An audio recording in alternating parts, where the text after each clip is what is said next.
is up, YouTube? Alright guys, I get so many requests for this video that I felt like it was time to finally lift the curtain off of it and show you guys exactly how to carb cycle, why it's beneficial, why it works, and I've even included a sample meal plan I built from the ground up specifically for this video, showcasing the low carb days, the medium carb days, the high carb days, and exactly how you can implement it yourself. So this is going to be a really good video.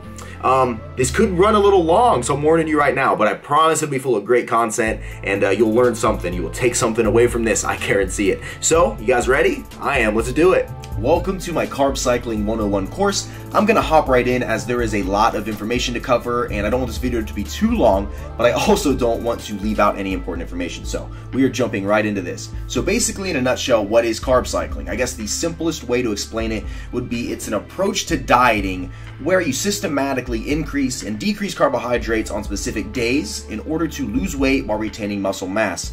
Your typical bulk will see you putting on muscle if you do it correctly, as well as some body fat. Your typical cut, you're going to lose body fat while losing a little bit of muscle. I find personally that carb cycling is extremely effective at holding on to muscle mass while losing body fat and really keeping all your hard work, your gains. So I got some basic implementation that you might see. This is probably your standard implementation of carb cycling. So it might look something like this.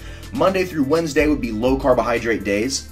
So basically you're focused on proteins and fats with minimal carbohydrates, usually only found in the form of green vegetables. Thursday would be a medium carb day. So you're going to go 3 days low. Thursday being a medium carb day, kind of refill some of your glycogen stores, help with recovery, stuff like that. Go through a Friday and a Saturday as low carb days. So once again, you're back on the only veggies for your carbs and really focusing on protein and fats.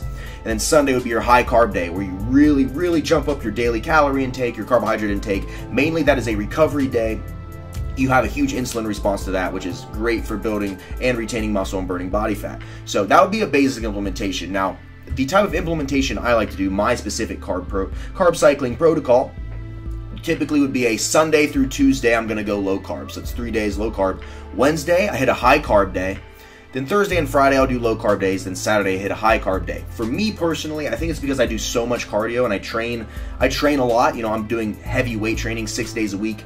I feel like the implementation of 2 high carb days with the amount of cardio I do really helps me with recovery, and it really leaned me out during my last cut. So in a nutshell, that's what a carb cycle implementation looks like. Now, let's move on to, okay, so carb cycling, specifically a high carb day. How does this differ from a regular cheat meal? So some people, which I do this as well, or I have done this as well, depending on where I'm at with my diet and everything.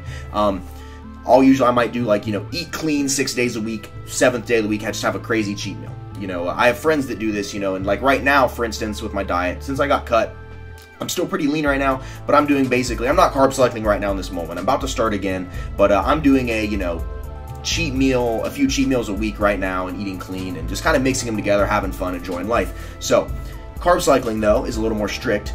And basically, when you're carb cycling, a high carb day is a planned intake of extra carbohydrates. The macros assigned to your specific days, high carb day, medium carb day, or low carb day, will vary depending on your individual goals, training regimen, and body type. So what that is saying is that you're not just going out and eating, oh, it's high carb day, so let's have as many carbs as we can. It's not that. You're still hitting macros, and there's a plan and a purpose behind it, which I will show, later in this video. But it's not a free-for-all like a cheat meal is. It's a very systematic and calculated approach, usually filled with clean carbs. And if you're going to have simple carbohydrates, you just want to make sure that you know the exact quantity you're getting in and you time them correctly. So the success of your carb cycling plan is ultimately determined by how closely you can adhere to these set guidelines. A cheat meal is a free-for-all. A high-carb day may only consist of extra oatmeal, rice, honey, potatoes, etc., as we are mainly focused on increasing carbohydrates and none of the other macronutrients, being fat and protein. So finding those pure carbohydrate sources is essential in following a good carb cycling plan. Now moving on, why carb cycle? So I got some bullet points here we can go over. Basically, it is very efficient at retaining muscle mass while burning fat. I kind of touched on this a little bit earlier, but the combination having your lower carbohydrate days are extremely thermogenic and cause your body to go for the fat, but then right as your body needs energy, you introduce high carb days, which ramps your metabolism up and keeps everything moving optimally. So Number 2, it supplies the body with enough nutrients to allow fat loss without crashing your metabolism. So to touch on this a little bit, we all know people that go on crash diets, and they might lose a lot of weight right away, I've heard from so many people, I'm just eating 500 calories a day. Well, when you do that, the human body is much smarter than you think it is, and what it'll do, it'll down-regulate your metabolism as a direct response to those. It thinks you're starving. So it'll down-regulate your metabolism, everything slows to a crawl, and your body will go, we need this fat in case of an emergency. It'll actually start burning muscle. Hence the term when you see people that are skinny fat, a guy like he looks skinny but he takes his shirt off and he's like chubby, skinny fat, I'm not body shaming or anything. I'm just saying this is a direct cause of not dieting down properly. So your body, when you have the proper nutrients being, fat and protein, your body senses all that extra protein and it senses the fat that you're intaking, and it'll in turn go after the body fat on you, especially when you're weight training, because your body knows, hey, we need this muscle, we use it every day, we'll go towards the fat. So now carb cycling also periodically spikes leptin levels, leptin being the fat burning hormone, to keep your fat burning going at 100% optimization basically. So this kind of goes back to crashing your metabolism. Basically, leptin is the master fat burning hormone. The more leptin found in your body, the more fat you are going to burn. So when you diet down and your calories are low and carbohydrates are low, eventually leptin will start up here and it'll go down the more and the harder you diet. And that's why towards the end of diets, sometimes it can seem for people like it's extremely hard to put off body fat. The high carb days spike your leptin levels and bring them back up to the top, and then your low carb days will slowly drop again, but you're riding that wave down, and your body in turn is burning fat optimally. So the purpose of high carb days is to keep leptin levels going through the roof. So extremely beneficial in keeping leptin levels high. That's why a lot of people will implement carb cycling, 4 weeks out, 6 weeks out from a bodybuilding show, just because once you're riding those same macros for a while, your body will adjust to them. And some people are more genetically blessed than others and can stick to a diet like that. But for some people, carb cycling is an absolute necessity if you want to be like extremely ripped, six-pack shredded. And number 4, carb cycling shows an increase in insulin sensitivity, which is very muscle sparing and simultaneously muscle building. So insulin is the most anabolic hormone found in our bodies. I've touched on this in some previous videos, so I'm not going to go into it too depth here, but essentially the process in which you spike your insulin on the high carb days and then really become sensitive to it on your low carb days really helps you retain muscle while on a cut. You ask anybody who has done carb cycling or has been low carb for a while and reintroduced carbs into their diet, the feeling of energy you get, the feeling of pump, and just the way it inflates you. It's hard to explain to someone that's never been lean and has done this before, but carb cycling is extremely beneficial for both of those, muscle sparing and muscle building. Now, moving on. Why does carb cycling work? So basically, high carb days spike your metabolic rate and increase fat burning for 36 to 48 plus hours, or as I like to call the roller coaster effect. This will vary depending on your individual genetics and just how lean you are, but I've touched on this a little bit in the way that, your metabolism's up here with fat burning, and then as you go, a couple days after, it slowly falls. But while your calories are low here and your metabolism's up, you are burning fat. So that's reason number 1. Reason number 2. Low carb days will see a marked increase in fat mobilization because the high carb day metabolic spike is still in play. So this kind of goes back to what I touched on in some of the previous points, but basically, as you go throughout the course of the week and you spiked your metabolism up, the goal is continuous spiking of your metabolism at somewhat even points. That's why I like to do 3 days low, 1 day high, 2 days low, 1 day high, because your metabolism has a chance. It never really bottoms out as it would if you were just on a standard low calorie diet and your metabolism adjusted to it. Reintroducing those keeps your metabolism up top and you are burning fat the entire time. 3. Low carb days see an increase in protein consumption, which has the highest TEF or thermic effect of feeding of all the macronutrients. So in a nutshell, the more protein you consume, the more calories you burn through digestion. Now to break down the thermic effect of feeding without getting too in depth with it, essentially when you have any of the macronutrients, being protein, fat, or carbohydrates, your body has to go through a digestion process to use those as energy. Now your average gram of fat, your body's utilizing all 9 of those calories from each gram of fat, and it doesn't take a lot for your body to digest it. It's essentially just, boom, fat, here you go. Carbohydrates, about 5 to 7%. Now don't quote me on these exact numbers. I haven't researched TEF in a little while, but I know that carbs are 5 to 7%. of the energy from it is utilized through the digestion process, which basically means that you're not getting quite, you eat like let's say you have 20 grams of carbohydrates and that's 80 calories. 5 to 7% of those calories are burned off through the digestion process. Now, let's say you have 20 grams of protein. Anywhere from 15 to 20% roughly is burnt through the digestion process. So you might get 80 calories of protein from 20 grams, but your body might only actually get 60 of it because it was so hard for it to digest and convert it into energy. So the more protein you consume, because you need to keep your calories still relatively, amongst the macronutrients, protein is your primary choice when you're on a low carb day. So, the more protein you have, technically it's lowering the amount of calories you're having a day, but you're still feeling sustained. You're still feeling like you've eaten stuff and you're not quite starving. That's really why, people ask me all the time, why my protein's so high in a lot of my diets. Well, it's because the thermic effect of feeding is so high on it, and I really feel when the higher your protein is, your body, not only you're getting the benefits of the muscle sparing because you have the extra protein in your diet, you're also burning more fat through this science right here. So, moving on, how I prefer to carb cycle. So I'm just going to go through a basic rundown. This is how I prefer, and there's a million coaches out there and a million opinions, as I've said before. So, you might not agree 100% with what I think, but just know that when I say something, I truly believe in it. So, moving on, we have number 1, first determine your total daily energy expenditure, and then set your low carb day, your medium carb day, and your high carb day calorie levels. So I'm going to go through how we would set those up, or how I like to set them up. And if you don't know how to do your TDEE, links in my description. I'm going to put my macro video as well as my intermittent fasting video down there. They're educational just like this. So macro video for TDEE, show you how to find it. Now, your low carb day should be at around a 700 calorie deficit of your total daily energy expenditure. So my total daily energy expenditure, to say the exact same weight right now, if I had to estimate, is probably roughly 2,500 calories. It doesn't have to be an exact 700 calorie deficit. You can do smaller deficits because discovering your true total daily energy expenditure takes a lot of work and it varies. So unless you're completely constant day to day in what you do, that jumps up and down a little bit. But mine's about 2,500, so I subtract about, I'd say 700 or so from mine. That's a good place to start, I think.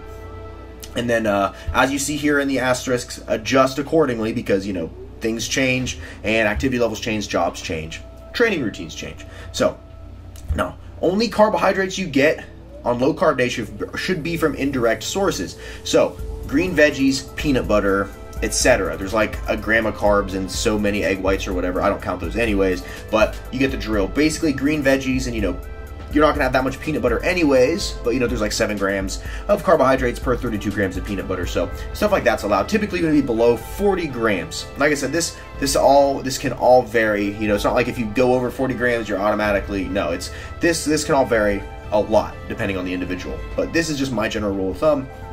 Now, number 4, medium carb day, you're going to add around 40 to 80 grams of carbohydrates while dropping your protein slightly. So the goal is to not raise your overall calories that much. So let's say my low carb day calories are roughly 1,750. My medium carb day calories might jump up to like 1,850, but I've dropped protein down significantly and replaced a lot of that protein I left with carbohydrates and then a little bit more. So I'm going to go through the sample meal plan here soon. You'll kind of see what it all looks like. You'll get a rough idea. And then high carb day will see a decrease in fat. So you want to drop your fat as low as you possibly can. So typically below 25 grams is a good point. You're going to see a decrease in protein down to about a gram per pound of body weight. So if my protein on low carb day is 255 grams with an example, and I weigh right now 180, I'm going to drop it to 180 for high carb day. And then you increase your carbohydrates all the way up until you're right at your total daily energy expenditure. So that day, you're technically not losing any weight, you're technically not gaining any weight, but you have enough, you're flooding your system with carbohydrates, which are going to refill all your muscle glycogen stores, aid in recovery, give you that crazy insulin spike that you want, while still not being detrimental to your goals at all. And if you go over your TDEE a little bit, it's really not a big deal in the grand scheme of things. So many people obsess over the minorest of details. And if you do that, you're just going to stress yourself out. But just try to get these as close as you possibly can. And then finally, set your schedule and map out which days of the week will be your high carb day, your low carb day, and your medium carb days. So just make sure you know in advance. Try to do what's convenient for you. I try to put my high carb days on days where I know that I want to have some fun, because low carb days, you can be in a really bad mood. I have a buddy, shout out Nathan Whitlatch. It's my dude right there. I'll try to put his info right here. Follow him on Instagram. Follow him on Twitter. He's a really awesome competitor, one of my best dudes. Blessed, absolutely blessed genetically. Anyways, I'll put his info somewhere. It's probably going to be on the screen right now. But he has days when he's carb cycling. We call him No Carb Nate because he's just not a very pleasant person to be around. Sorry, Nate. But I'm just saying he's just low energy and he's just low carb. So make sure you you don't want to be that. You don't want to be No Carb Nate on a Saturday if you're going out with your friends or on a date with your girlfriend, you know? So set your high carb days and medium carb days accordingly. And like I say, I do high carb days personally. So here we go. Sample meal plan time. So this would be low carb day.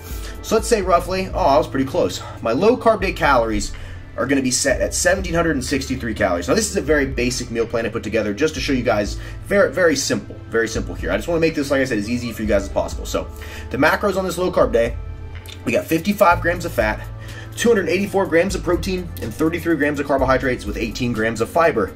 Now I do recommend if you're carb cycling on low carb days and medium carb days, take a fiber supplement, 2 servings of it. You want to get as much fiber as possible because on some of these days, when you're not eating carbohydrates like grains especially that have lots of fiber in them, you can be fiber deficient. You really don't want your system to back up. Trust me on that one. So fiber supplements are recommended.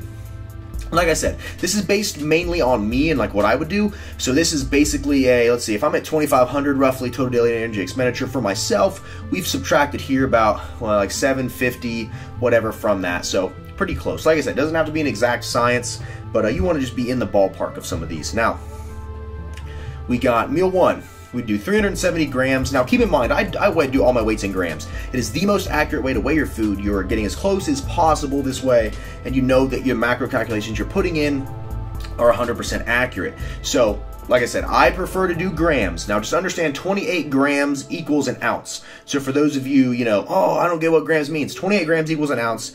You can do the math. I do all my client plans in grams because it's a universally accepted form of measurement. So moving forward, 370 grams liquid egg whites for meal 1, 14 grams coconut oil, and 56 grams of spinach. So roughly we got, 14 grams of fat, 42 grams of protein, 2 grams of carbs, 2 grams of fiber.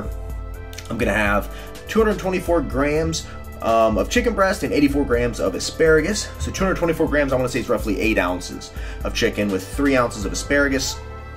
We're going to have 8 ounces of cod with, this is not a very, I don't want to say satisfying. It's just not satisfying. It's not a very satisfying meal plan, guys. A lot of proteins and a lot of vegetables. Not a lot of flavor. About the best thing you're going to get would be like meal 4, which is 2 scoops of Rule 1 isolate whey protein and 2 servings of peanut butter, 64 grams. And then, meal 5, we polish it off with another 8 ounces of chicken breast and 3 ounces of asparagus. I have a lot of people that neglect vegetables and they don't understand why you need so many. For one, the micronutrients in them are awesome for aiding in the digestion process, the fat burning process, and making sure, because you're going to be starving on these low carb days. You're going to be really hungry and you want to be able to, you don't want to be micronutrient deficient because a lot of times your body can mistake hunger for a micronutrient deficiency.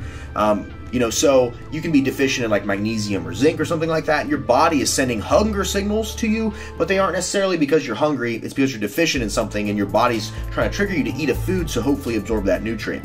So eating green veggies specifically is awesome when you are cutting, because not only do you get full off them from the fiber, you're getting all your micronutrients, and it helps a lot. So I didn't do a lot of veggies my first cut, and I was a miserable SOB, but this last cut I ate a ton of green veggies, and if I found myself really hungry and I thought I was going to cheat on my diet, I just eat some more veggies because they're mainly fiber. You're not getting a lot of extra calories from them, and they do an amazing job at filling up your stomach. So that would be low carb day. So just a quick little rundown for you guys: 763 calories, 55 grams of fat. Those are the macros right there. You can see them. Screenshot it if you need to from the video if you're trying to really get this down.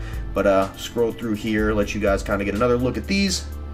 All right, we are moving on to medium carb day. Okay, now this is not going to change very much. So we've raised calories about 200 from where we were at, because we were at roughly 1750, so we're up about 200 calories. We've dropped protein a little, as you can see, not by much. We've dropped it a little bit, and we've raised carbs from where we were at, like around 37 grams or so, and we've jumped up to about 111 carbs.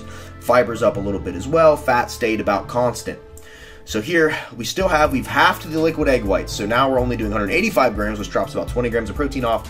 And then we've also added in 40 grams, or I think that ends up being a quarter cup or a half cup of oatmeal. 40 grams is 1 serving. I want to say it's a half cup of oatmeal. See, that's I weigh everything so much. I don't even use cups. 11 grams coconut oil, so we've dropped the coconut oil slightly in this one. And then we've added into our chicken meals, we've added in 100 grams of cooked white rice.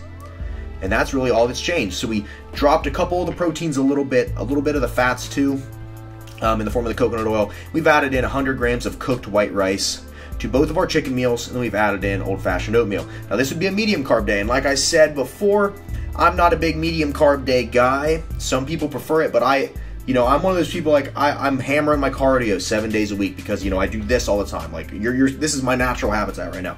So a medium carb day for me isn't necessarily something I implement, but try it out, because I have tried it out, but medium carb days really quickly turned into high carb days for me every time because my body really needed that high carb day energy. So get a quick look at this.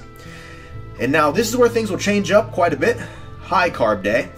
So calories go up to about 2247 here. And we are looking at roughly, now for me personally, I stay a little under my total daily energy expenditure on high carb days because I have 2 of them. I don't take them both up to total daily energy expenditure. But, you can tweak this a little bit, and if you're only doing the 1 high carb day, you can bring it up to your TDEE. But, as I said before, mine's like 2,500 probably in that range. So when I'm doing 2 high carb days, I don't quite bring them up to my TDEE because I'm doing 2 a week. But like I said, a lot of this stuff you can play with. You play with these numbers, you find out what works for you. So we've dropped our fat. Like I said, try to stay sub 25 grams. And then this can vary depending on exactly what you want in your plan. It's not a necessity to stay sub 25, but I'm doing 2 of these a week. I try to. So 23.5 grams of fat. We've dropped protein, so I weigh about 180. So we're like 184.5 grams of protein. Carbohydrates, a whopping 324.5 grams. And then fiber, we don't need the fiber supplement this day because we were at 46.5 grams of fiber. So meal 1, we're still doing liquid egg whites, but now we have 80 grams of oatmeal. We've doubled up the oatmeal. We've added in some honey, so we have a serving of honey, or 21 grams, and a serving of blueberries, 148 grams. So meal 1 sees me jumping up to 96 grams of carbohydrates. So I'm starting the day off, boom, and this is all, I fast too. So I wouldn't necessarily say starting the day off, but meal number 1 is going to be 100 grams of carbs. And then meal 2, we have dropped our chicken breast quantity. So now this is down to about 184 grams is, 6 ounces? So we went from 8 ounces to 6 ounces. And then we've doubled up our white rice as well. So 200 grams of cooked white rice in that one. Then meal 3, we've completely dropped the fish. And now you can, like I said, you can find different ways to add in carbohydrates. I'm a big fan of Kashi Go Lean cereal. If you've never had it, high protein, high fiber cereal, pretty low in sugar, really good for a high carb day, and it makes you feel like you're getting a treat that you wouldn't normally get.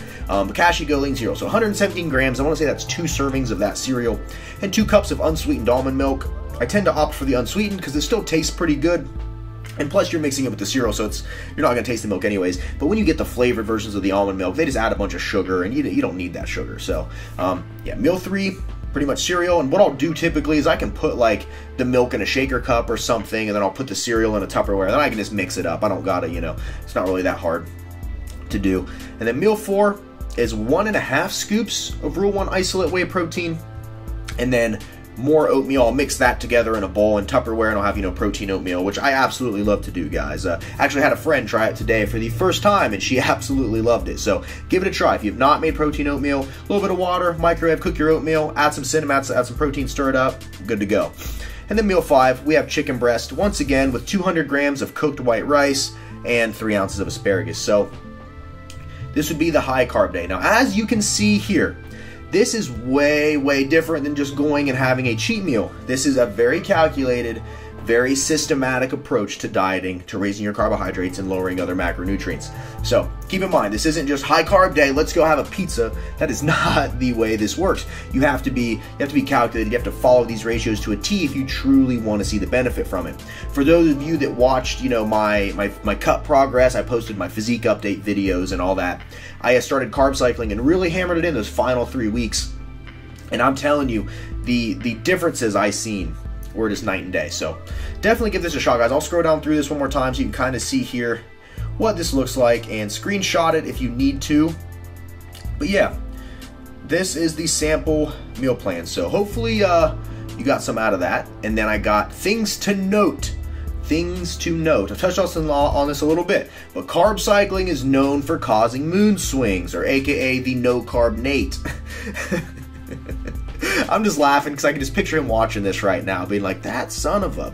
But anyways, it is known for causing mood swings, and it really does. Those low-carb days, you're starving, your body needs that energy, and it's just burning fat like crazy, which you think you'd be happy knowing you're burning fat, but it's not the best process mentally, so keep that in mind before you start and while you're carb cycling. Because if you are, and you notice you're in a bad mood, knowing that can come on is half the battle, and, being able to control your emotions. If you don't know where it's coming from, it's easy to get lost in it. But if it's something you expect, something you plan for, as soon as you just want to, give someone the middle finger, you can kind of just go, you know what? It's the carbs. It's the carbs. Eat a donut or something. Okay. Now, carb cycling is extremely effective if implemented 100%. I've said this 100 times, and I'll say it again right now. Carb cycling, it is what all of these competitors are doing.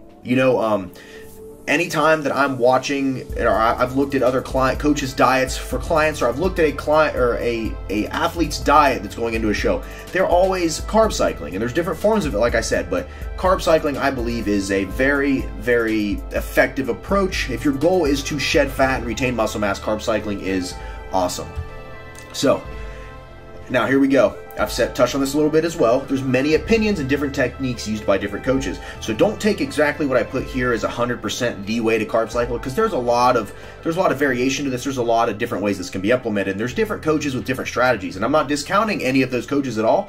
Like I said, anything that I put out on here, I believe in 100%. And I would stand by this in a court of law, put my hand on the Bible, repeat after me. I would do this with anything that I talk about. So keep in mind that I do believe in this, but there are different approaches that may work better, that may be less effective. Now, touching on this, trial and error is always the key to figure out what works best for you. You might try the exact plan I laid out right there, and that's built specifically for me and for my guidelines and for, my goals. You could weigh more than me, you could be less active than me, you could be more active than me, you could be taller than me, you could have a higher metabolism than me. There could be a lot of different things.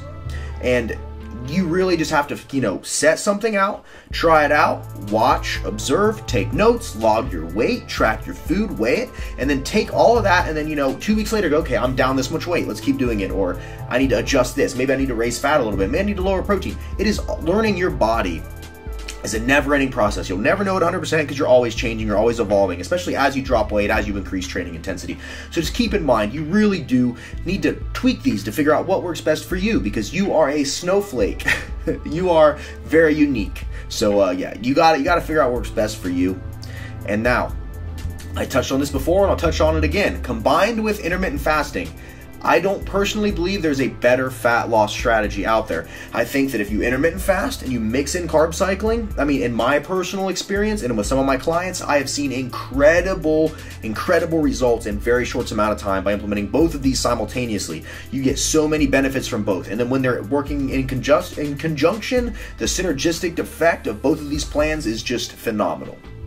Now, final thing here. Don't jump right into this diet down in a traditional manner first. What I'm saying is that don't just go from eating pizza straight into carb cycling. If you've never meal prepped, if you've never done a proper diet, because when your body fat percentage is higher, you can sit at the same calories. Like when I talk about your metabolism down regulating, that really only begins to happen once you get really lean.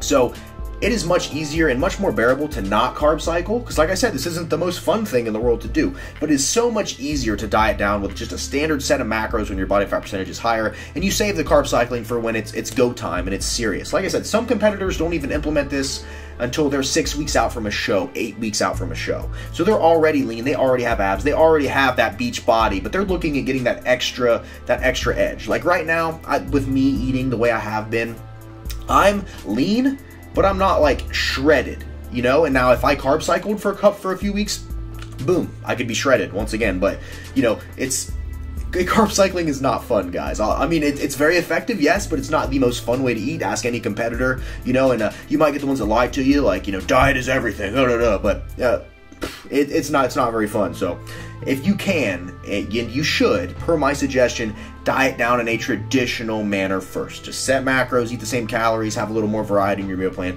Don't start this right away. Save this for the end after you build up a little bit of a tolerance and a know-how for prep, for meal planning. You kind of know what to expect with all of this. So anyways, that pretty much ends this little course I put together. I feel like this thing is going to run extremely long. This is going to be a very long video. So I'm going to apologize in advance if it's really long and it took forever to get to the end of it. But I'm going to transition out of here now to my other camera so I can do an outro, guys. I just looked at the timestamp for this video, and there is a possibility this video could be over 30 minutes long.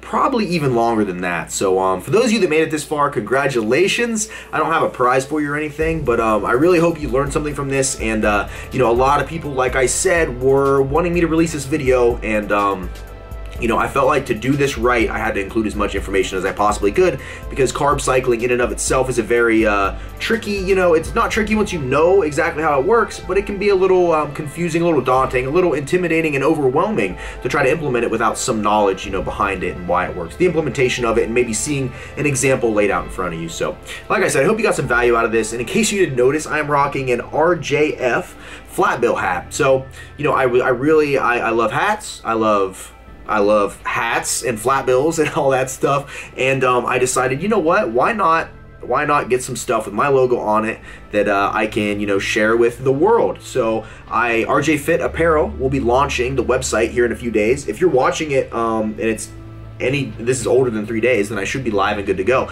So you can check out my website. Maybe grab a t-shirt, grab a hat, show some love for me. I do appreciate it, guys. This is now my full-time job, so every little bit helps. And yeah, this stuff is all very quality too. I will make a proper announcement on here once everything is fully live. But yeah, I had to share this with you because I just got these sample hats in. I don't have my full production in yet, but these samples in, and I absolutely love it. So anyways, you guys have a great day. Hope you learned a lot. Make sure to leave me a comment. Let me know what you thought about this video. If it was too long, if you don't like the style of format, or if you think I need to put in as much information as possible. So I appreciate the support. As always, you guys are absolutely incredible. Without you, I would be nothing. You guys have a great day. Kill it, crush your goals, all that good stuff. We'll see you guys.